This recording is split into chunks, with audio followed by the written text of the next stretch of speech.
Not a lot of people are talking about the SEC's massive announcement they made yesterday in regards to kind of streamlining crypto spot ETFs to get approved.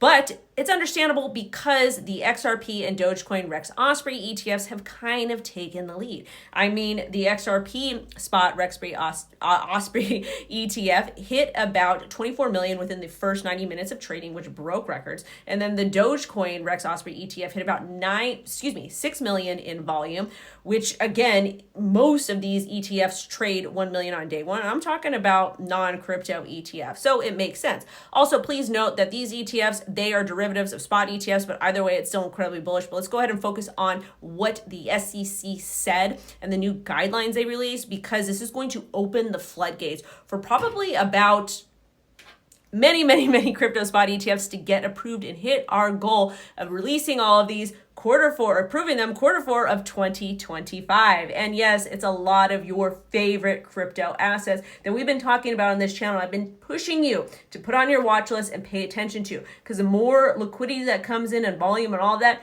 number could potentially go up, but it will take time. So you're not going to get a pump overnight. Anyways, SEC has approved a generic listing standard for commodity-based trust shares, aka crypto ETPs.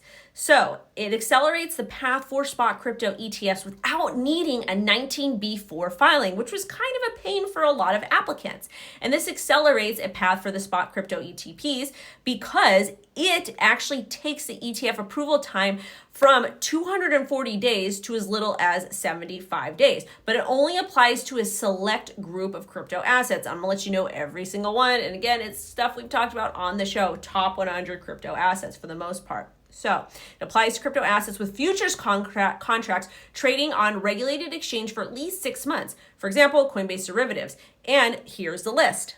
And this comes from my buddy, Mr. James. And all the assets on the list are Bitcoin, Ethereum, Solana, Litecoin, Bitcoin Cash, Dogecoin, Polkadot, Shiba Inu, Avalanche, Chainlink, Stellar, Hedera, Yay, Cardano, and XRP. So this is bullish for the entire industry as a whole, or anyone that wants to apply for a crypto spot ETF. All they have to do is get it approved as a futures first, which is a way easier process.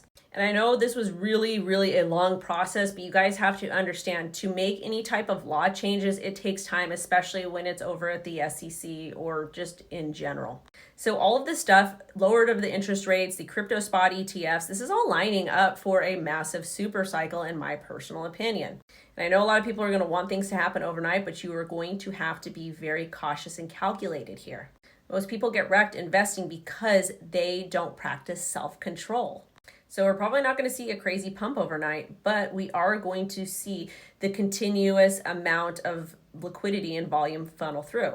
And yes, there'll be downtimes, there'll be bearish price action, bullish price action. That's how investing works. But at the end of the day, we are making a lot of progress. And again, I'm so happy for all of us, especially those of us that have been holding and paying attention to these crypto spot ETF assets. So if you're not paying attention, you don't have any of them on a list to do your due diligence, make sure to do so. There's a little sector on CoinMarketCap or CoinGecko that talks about made in the USA or crypto spot ETFs or whatever it is. Put those on your list and watch them and see what makes sense for you. Anyways, not financial advice, and okay, bye.